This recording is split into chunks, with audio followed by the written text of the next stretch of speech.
बोलो जी गुरुदास जी महाराज की जय।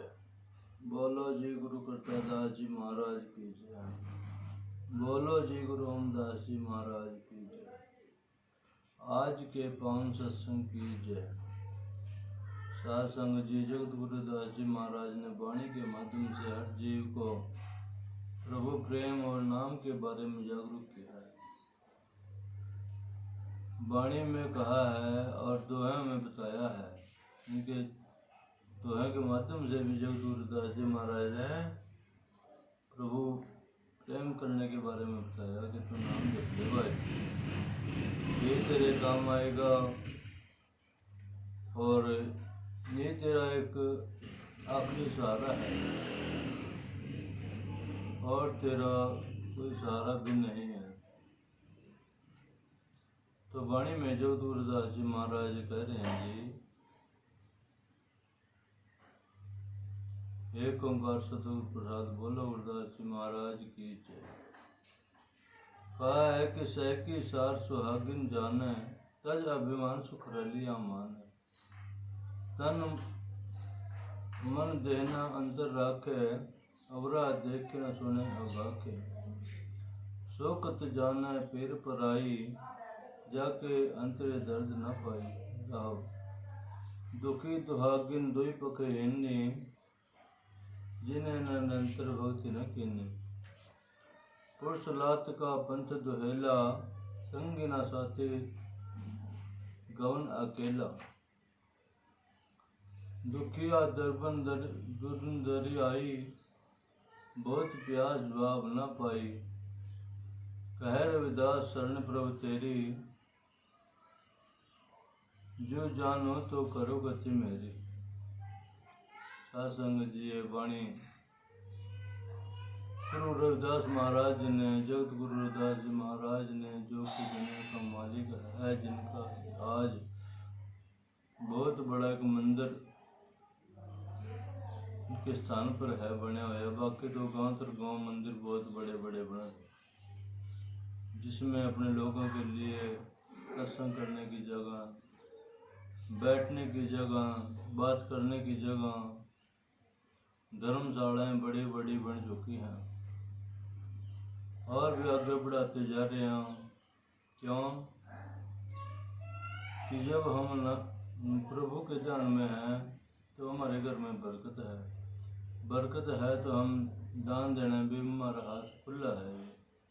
जब वो दान इकट्ठा होगा तो उसको तो हम अपने बिल्डिंग में, भवन में, सत्संग भवन में लगाएंगे। तो इसलिए ये वाणी जगत गुरुदास जी महाराज की 693 नंबर पन्ने पर दर्ज है जी। और क्या कहा है गुरुदास जी महाराज ने कि सहकी सार सुहागन जाने, तज अभिमान सुख रलिया माने। कि जैसे कि पति की संभाल को सुहागन स्त्री ही जानती है, जो अपने अहंकार को छोड़कर पति के साथ आनंद मनाती है, ऐसे ही पति प्रभु की संभाल तत्ववेता रूप महात्मा सखियाँ ही जानती हैं, जो अहंकार को त्याग कर पति प्रभु के साथ आनंद मनाती हैं।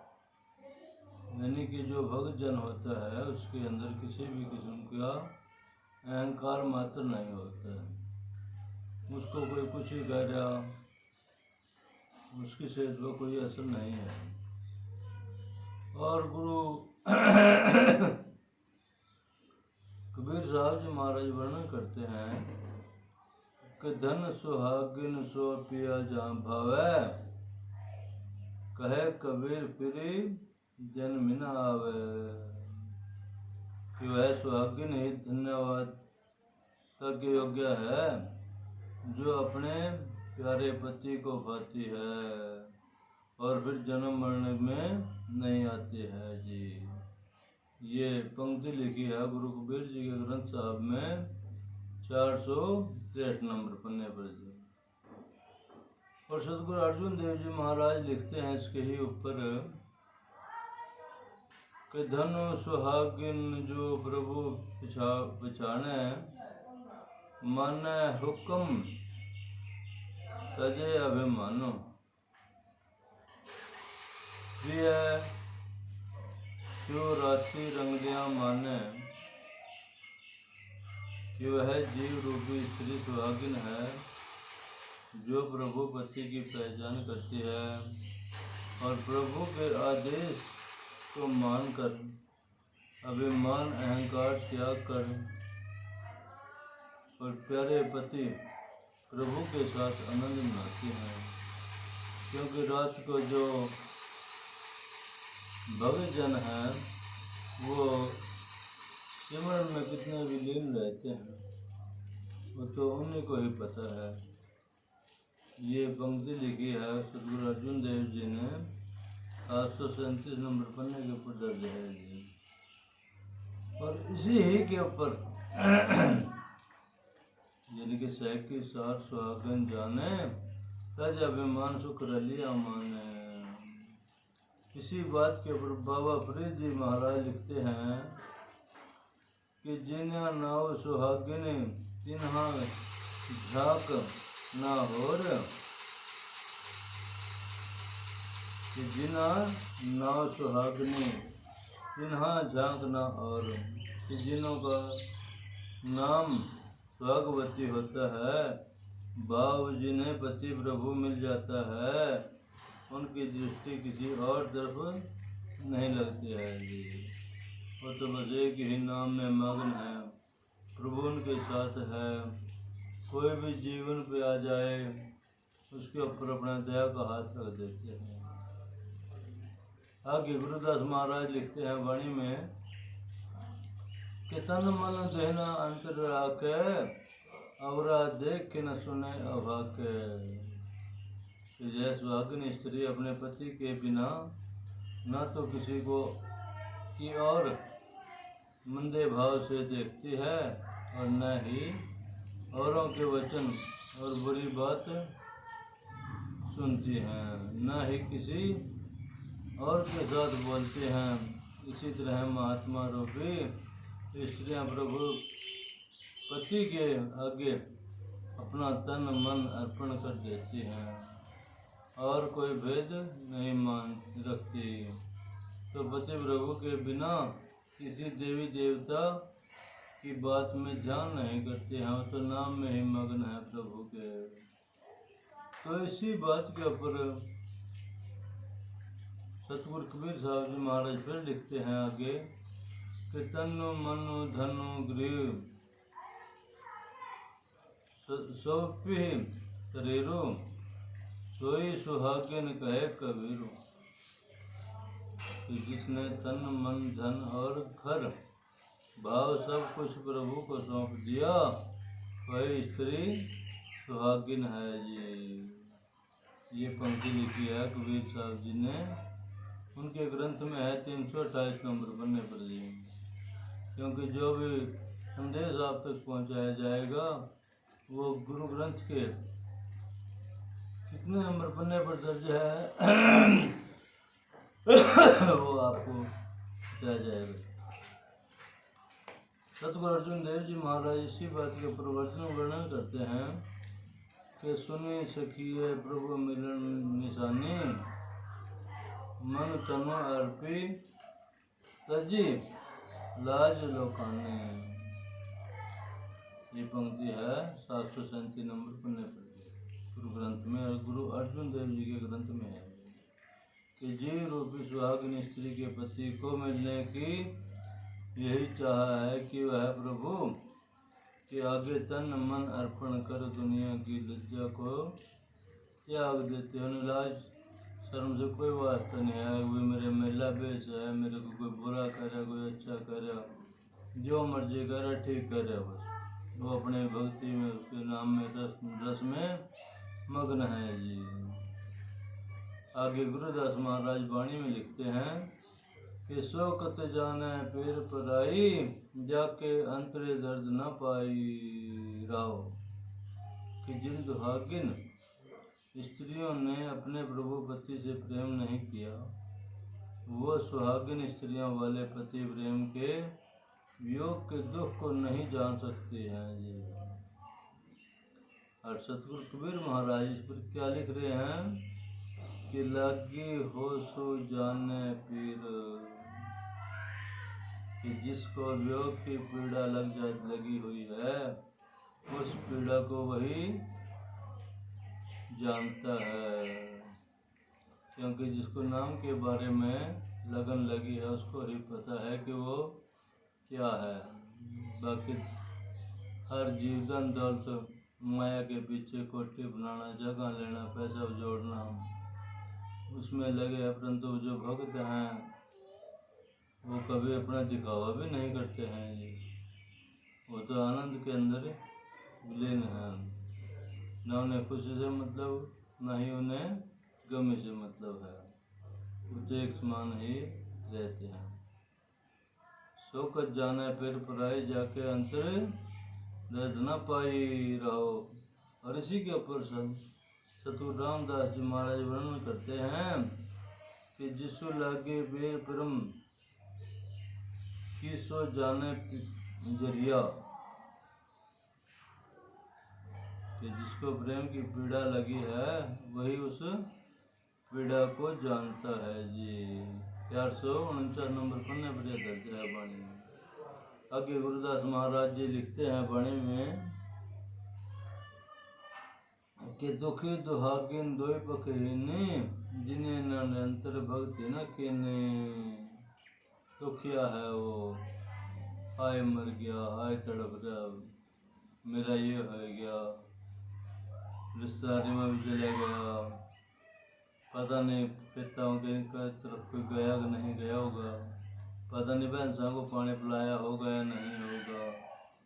यानी कि उनको भी तंग कर देता है जीव, उसके दिल में हरदम वही बात रहती है। जैसे पुतला स्त्री दुखी होती है, होते हुए मायके और ससुराल घर दोनों तरफ सुख से वंचित रह जाती है, ऐसे प्रभु को भूली हुई जीव रूपी स्त्री लोक परलोक के सुखों से वंचित रहती है जी। आगे कहा गुरुदास महाराज ने अगली पंक्ति में कि पुरुष लात का पंथ दुहेला, संग न साथी धुन अकेला। कि पुरुष लात का जो रास्ता है वो कठिन है, मरने के बाद जीव आत्मा को अकेले ही यह रास्ता तय करना पड़ता है, जहाँ कोई साथी नहीं, न कोई मित्र, न प्यारा, न रिश्तेदार, न घरवाला, कोई किसी का साथ नहीं चलता है। अकेले आई आत्मा अकेले ही वापिस जाएगी। क्या उसने किया उसका लेखा वहाँ पर धर्मराज जब लेखा मांगे क्या मुख देके जाएगा। जीव जब तेरा लेखा धर्मराज मांगेगा तो क्या मुख लेके जाएगा। तो तेरे जो दौलत बनाई है, तेरी कोठियाँ बनाई हैं, तेरा जो कुछ भी साल तूने किया था संसार में वो यहीं रह गया और तो अकेले ही खाली हाथ वहाँ गया। अगर जो तूने नाम जपया होगा तो वो तेरे साथ चलेगा। पुरुषलात का पंथ दुहेला, संग न साथी धुन अकेला। और बाबा फरीद साहब क्या लिखते हैं इसके ऊपर, वाट हमारी करी उड़ीनी, कनिया तिखी बहु पीणी, के इस पुल को पार करने वाला मार्ग तलवार की धार से भी तीखा और बाढ़ से भी बारीक है। साध संगत जी, बाढ़ कितना है बारीक, इतने उससे भी बारीक है इसकी धार, और उसको पार करना है जीव ने एक दिन। तो बस ये पंक्ति लिखी है 794 नंबर पन्ने के ऊपर बाबा फरीद साहब जी। आगे गुरुदास महाराज लिखते हैं कि दुखिया दर्द बंधु दरियाया, बहुत प्यास जवाब ना पाया। हे दुखी, दुखों के ज्ञाता प्रभु जी, मैं दुखी होकर आपके दर पर आया हूँ। मेरे मन में आपके दर्शनों की बहुत अभिलाषा है, पर मुझे आप जी ने कोई उत्तर नहीं दिया है भाव, मुझे दर्शन नहीं दिए हैं जी। आगे गुरुदास जी महाराज वर्णन करते हैं अंत पंक्ति में क्या कह रहे हैं जी कि कह रविदास पर चरणी प्रभु तेरी, जो जानो तो करो गति मेरी। सतगुरु रविदास महाराज जी फरमाते हैं आखिरी पंक्ति में कि हे प्रभु जी, मैं आपके शरण में आया हूँ, आप जैसा चाहे उसी तरह मेरा उद्धार करें, क्योंकि मैं अज्ञानतावश संसार में पता नहीं क्या क्या करके आया, ये मेरे को खुद भी पता नहीं है। तो इसलिए साध संगत जी, जगत गुरुदास जी महाराज की ये बोल, ये वाणी कि सहकी सार सुहागन जाने, तज अभिमान सुख रलिया माने। और संतों ने इनकी पंक्तियों के ऊपर क्या जवाब दिया वो भी आपके दास ने साथ ही बता दिया है। धन्यवाद है उन महापुरुषों का जिन्होंने छोटे ग्रंथ निकाल करके हर जीव के पास पहुंचाए हैं, और जिसको पढ़ करके ये संदेश आप तक यूट्यूब चैनल संत मेघदास जी इंडिया के माध्यम से आप तक पहुंचाया जा रहा, तो इसके ऊपर आप लोग अमल कर रहे हैं, औरों को बता रहे हैं, औरों को भी सुना रहे हैं। धन्यवाद है आपका सुनने का और सुनाने का जी, परंतु धन्यवाद ज़्यादा आपका अमल करने का। आप अमल कराएंगे तो तभी आपकी इस बात के ऊपर ध्यान होगा। अगर जो आप अमल नहीं कराएंगे तो बस ये तो फिर गाना समझा जाएगा जी। तो इसलिए आपसे बेनती है, ये जो संदेश आपको दिया जा रहा है इसको सुने, पढ़े और ध्यान करें, अमल करें और नाम से जुड़े रहें। जहाँ भी आप बैठे हैं और नाम से जुड़े रहें, ये ध्यान करके ऊपर दोनों द्वारों से ऊपर चढ़ करके आप फिर नाम जपें जी। जय गुरुदास तेरे नाम का आसरा। पहले अपने गुरु को याद करें, जो अपने गुरु अपने मन से बनाया है उसको आप ध्यान में रखते हुए और फिर आगे की ओर बढ़े हैं जी नाम के ऊपर। 1 घंटा सुबह 1 घंटा शाम को बैठ करके नाम का जाप करें, उससे आपको एक दिन मोक्ष का रास्ता अवश्य मिलेगा। तो बस यही संदेश आपके दास मेघदास जी का है। तो इन शब्दों के साथ हमारी आपसे जय गुरुदास जी की जय।